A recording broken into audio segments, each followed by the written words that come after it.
Abiraam ruutaadhaan yoo ati nam barbaanne akkan jiraat ta'ee biyyan gadisiin isaa yookiin immoo ofan siif balleessa jennaan noormaalidha.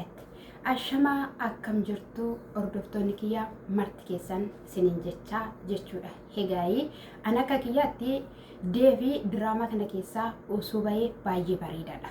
Sababni isaayyuu ruutaan eessa turte?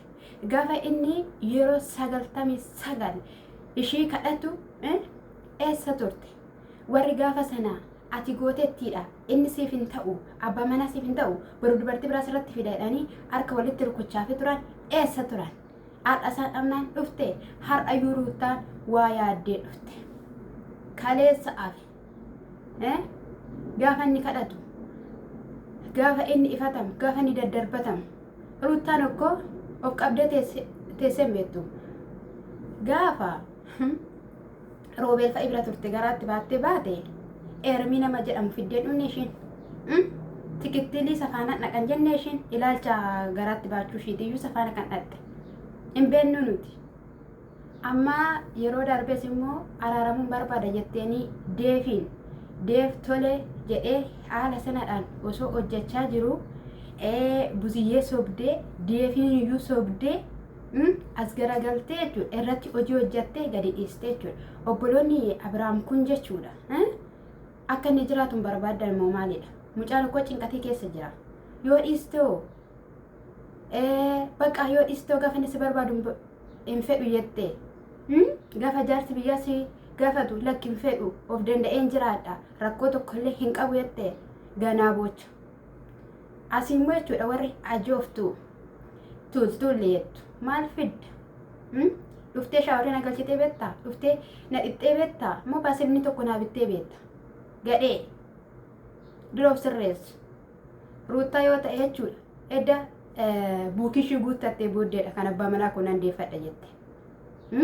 Maal beektaa dhayyuu yookiin okkoo isanni gaafii jaalalaa ermeelaadhaa deebiseef irratti hojjechuudhaaf jettee tokkicha akka inni dhiisuun ilaala jettee booda haa tokko dubartii bobaa dubartii jala nama turedha sin fedhu yoo jetteen maal jetta gaafichi maal dubbachuu barbaadde?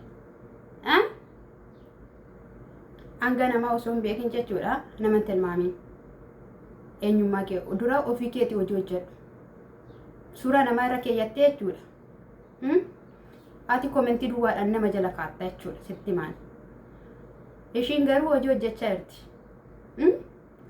Profaayilii ishii damoota sii kaffalaa jira mindaa sii kaffalaa jira nu tokko hojjennee warra argachaa irraa eessum turte lafa kam turte maal hojjechaa turte akka abbaan ilmoo isheetti ishii barbaachisu hin beektuyyuu kaleessa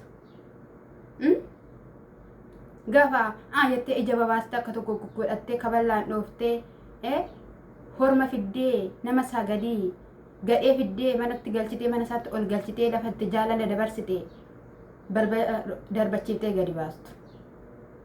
Of eegi dhugaan siniin jedhu warra akkasuma waan argitee haasoftu jechuudha. Haasoftee dhiistee maaf of keessaa gadi nooqqisne anaan nan galchu. Of beeka waan ta'eef jechuudha. Eenyu akkan ta'eef maal akkan ta'e.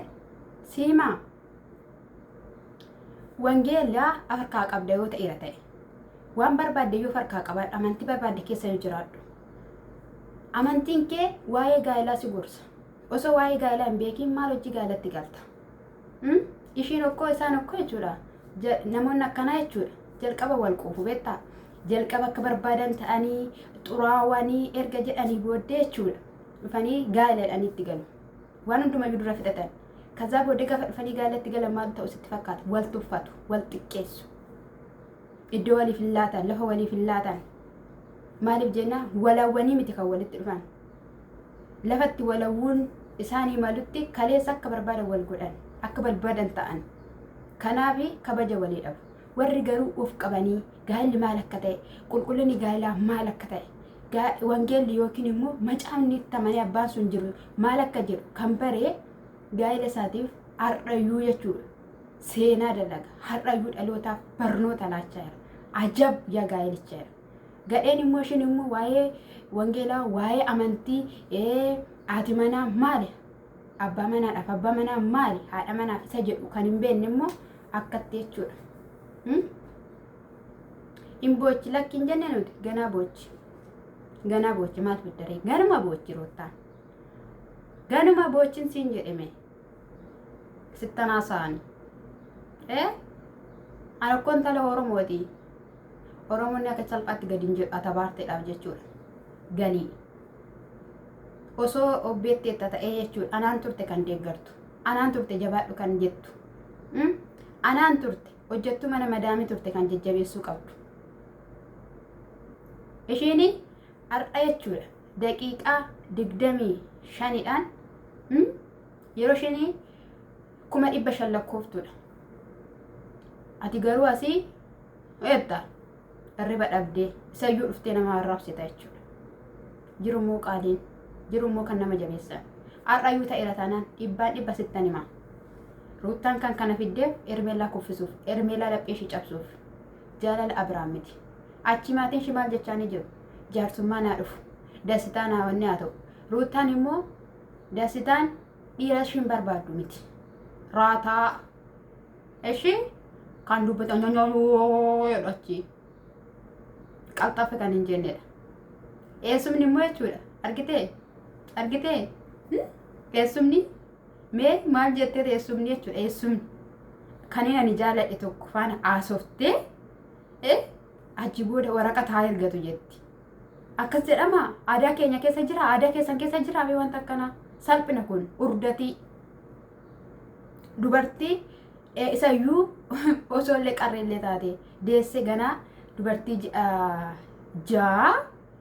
jaarsummaa naa ergamu safaana jireenya jiraadhu harka walitti rukutu inni tokko Abiraam faana jiraadhu inni tokko immoo Abiraamin ta'uufi jedha ishiitu wallaale malee jechuudha Abiraam dhiira Abiraam miskiina Abiraam gara laafeessa Abiraam garatti oofanitti nama deemu Abiraam gaafa ishiin kottu jettee nama deebi'aa turedha yeroo 2-3 deebi'eera yeroo 2-3 osoo gochaan itti godhamaa jiru naamiitu haadha manaa kooti jedhee deebi'eera anis hin barbaadu jedhee sittan taphachaa ture diraamaa jettee jechaa kan kolfaa ture milayaa ishiidha gaarra gubadhuun cincoftaa shinnaa baartu gubadhuga bishaan abbaa kee fi saamunaa abbaa kee kamiidhaan shaaworii nagalchitee beekta ga'ee hodeessitu ganaa gubatta waan addaa argite dhugaan siin jedhe kana seete ganaa gubatta waa'ee kootiif ganaan jedhas immoo amma hin danda'e hin beeknu seete waa'ee gaa'ilaa hin beeknu maalummaa gaa'ilaa hanchi hin beeknu maalummaa gaa'ilaa ruuttaan ofii mataa ishee uumite kan soqolatee manaa ba'e ishee miti kan darsa'ee manaa ba'e kanas garagaltee maal jettu deefis immoo jechuudha ati obboleessa keeyyuu barbaadaan jirtu kan nama dhibu jechuudha eddanni gaafii jaalalaa deebisee innatti dhuftu maalidha ishiin gaafa sana daanii kana gaafa dhaabatanii turanii mucaa fudhatee achi deeme mucaa manatti deebisnaanii nyaaratti bade fakkaata achi booddee gaafa guyyaa lammataan nanne sanarraan kan ka'e maaliin mana dhufuu didee maaf na sukkuumuu didee maaf waan haa'in jechuu didee hin gubatte fakkaata gaha bishaan darbee waraaban jedhan homaa gochuun hin danda'amu homaa gochuun hin danda'amu kanaaf iyyuu warri oduu keessan odeessitanii warri waan argitan namaan jettan hin barbaadan komentii kee gadhee hin barbaadan ani Oromoo qaaliin barbaada Oromoo nama guddistuu barbaaddu Oromoo mataa gadi nama qabdu Oromoo nama cunqursitu hin barbaadu sii galeera ani Oromoo qaaliin barbaada Oromoo jabaadhu namaan jettu Oromoo nama guddistu kasidha ka jaalattus jibbitus illee qabsitaa jechuudha gaa Abiraam garuu ammallee kan inni jechaa jiru na dhiisuu baatte itti taanaan akkana inni jiraadhu hin barbaaddan taanaan na cunqursitu taanaan waan baay'inaan jettu taanaan ani kana booddee na dhabdu biyyaas nan baay'ee jira waan baay'eesaa haasaweetoo jira ishiin immoo of dandeessee jiraachuu hin dandeessu hin sobdii ungoota jagnaa waan hundumaa gochuu dandeessaa warra jechaa turtan argine finoo akkatti ishiin maal gochaa akka dandeessu jechuudha naadha baay'ee haareen dhufe jechuudha na odeessoo duukee ani uma koyyuu miti jechuudha waan barbaadan yoo ta'eera ta'e. Innis hojii hojjettee irraa deemuuf waan mataa kootii waan hin barbaade na barbaachisaa jedheen miidiyaa kiyya qabadhee dhufee mitiiree miidiyaa isaa banachuu dhufe malee Ruuttaaf yaadee miti. Isaa wal beeku obboleessa isaa hin beeku garuu immoo inni dhugaadhaan dhiphachaa jira. Kanaafiyyuu gadi dhiisi. Ilma namaa nan jiraadha jettee kaleessaa waraqata baatee kani miidiyaarra garmaamaa ture si'idha. Har'a immoo si malee kan jedhu si'idha. Amma ishiin sukkuumuu barbaaddee itti sukkuu barbaaddee maal jechuu barbaadnaani ta'uu dinnaan deebii koo kanaa hin sirreessa jettee itti bilbiltee isa waamtee innis immoo qalbii bitteettee qalbiin binne naa nyaatu qalbiin binne irratti hojjechuuf jetti malee irratti xibbaa xibbee taphachuudhaaf jetti. Irraa kuttiin jedhama kanaa booddee maqasidhaan shat gaafa irraa goote immoo viidiyoo ishee waraabdee akkana nutti baasti malee hin binne gaafa kana dura maaliif hin bitiin deebi'ee ture konnaa sanayyuu galee ture ishiin garuu kan biraa irratti raawwatte jechuudha. Wajjin ciifteen bulee baatame viidiyoo marraa waraabde gaafa sana malee jechuudha kutaa biraan buleette. Naasa kanadha mucaan dhiphisiina yoo barbaadaniitu ta'e isin jedha buziyyee kottu dafii akkana deebi'iif isin jechuu barbaanna gorsaa wajjiniin ta'a ermuu kottu wajjiniin ta'a isin jechuu barbaada. Isa kanadha ani immoo obboleettiin keessaan baay'ee isinin jaaladha sinan kabajaa tokko isheenii ajooftuu xoroofteettuu fi malee isin jedhaanchi ani osoo dhiqadhee osoo uffadhee Ruusitu yoo amma mana balleessee xiqqooshiyuu waan ta'e na goggodhe malee jechuudha. Ani sinnaaran jedhaman ture dhugaan sin jedha jirti riyaan koo tokkos Jordan baay'ee kanneen of jajuuf osoo hin taane wayinee koo qeddoon balleessite koo mudhii keessa nameen balleessite na jettu Ruusiin immoo hin beektu nama balleessiti takkachi jallis takkas jalliste jechuudha.